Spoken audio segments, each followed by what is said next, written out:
歡迎大家收睇港燈在線。由屋企嘅電器到出行嘅交通，港燈知識用電服務一直為客戶同埋社區喺生活層面全方位實踐低碳生活。踏入2026年，我哋會投放超過8000萬元，進一步推廣電氣化生活，提升社區能源效益。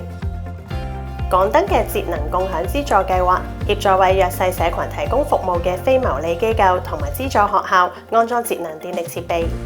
港燈董事總經理鄭祖瑩早前到過受惠機構，了解項目嘅落實情況。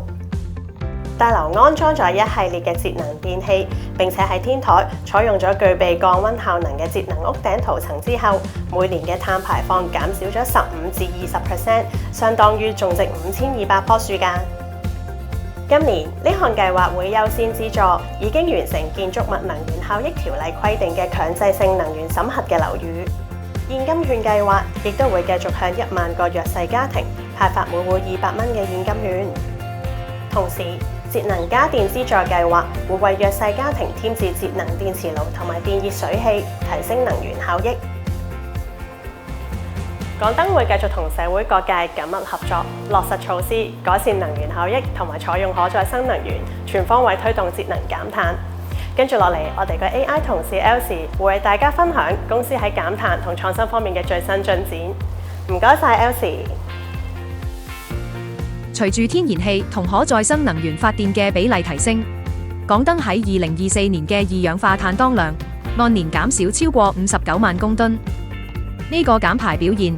唔單止係本地能源企業中最突出嘅，減幅更佔當年全港溫室氣體減排總量嘅46%。我哋會按計劃逐步淘汰燃煤機組，同埋研究引入零碳電力。到2035年，港燈嘅溫室氣體總排放量有望減少約80%。呢啲電纜線轆又大又重又圓，先唔講存放嗰陣佔用大量位置，想有效率而又安全咁搬運，靠人手實在係不可能嘅任務。所以港燈度身訂造咗一套自動化倉儲系統 ASRS， 以高密度立體設計加上智慧庫位分配，大幅提升儲存效率同安全性，配埋可以搬運貨架嘅自動導引車 AGV， 以及自動導引叉車 AGF， 成功打造出以貨物到人為概念嘅3A 全取2智慧倉庫。想了解更多詳情，立即掃描二維碼，